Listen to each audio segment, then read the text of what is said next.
রাজধানী বসে রয়েছি এখন আন্দোলন কোন দেশ আমরা কে দেশের নাগরিক না কিসের আন্দোলন করেন আন্দোলন কি না মানুষ মারার আন্দোলন কিসের আন্দোলন মানুষ ওরা পাবলিককে কষ্ট দিচ্ছে নাটক করে দুদিন পর পরে আমি কিছু নেই ব্যবসা করি আমার আজকে এই অবস্থা মাইরা যান একেবারে ওদেরকে জন্ম দিচ্ছে যারা তারা হয়েছে নষ্ট আসল নষ্ট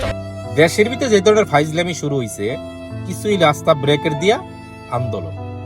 আন্দোলন এই তো এত আন্দোলন কই ছিল রে এত বছর যখন শেখ হাসিনা ক্ষমতায় ছিল তখন একটা আন্দোলন তো করতে পারস নাই আর এখন কিছু হইলে এই 1.5 বছরে মনে যে 1,500 আন্দোলন করছস কিছুই রাস্তা বরক করে তুইয়া তোর আন্দোলন করস সাধারণ মানুষের ভোগান্তি সৃষ্টি করস ফাইজলামি বাদ দিয়া এখনো সময় আছে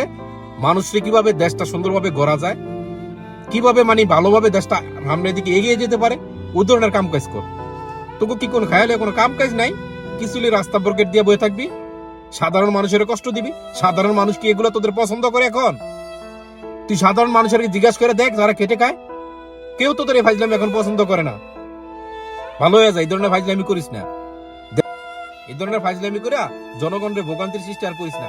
এই এখন আর এগুলা খায় না মানুষ জনগণ এগুলো এখন আর খায় না তোদের এই ফাইজলামি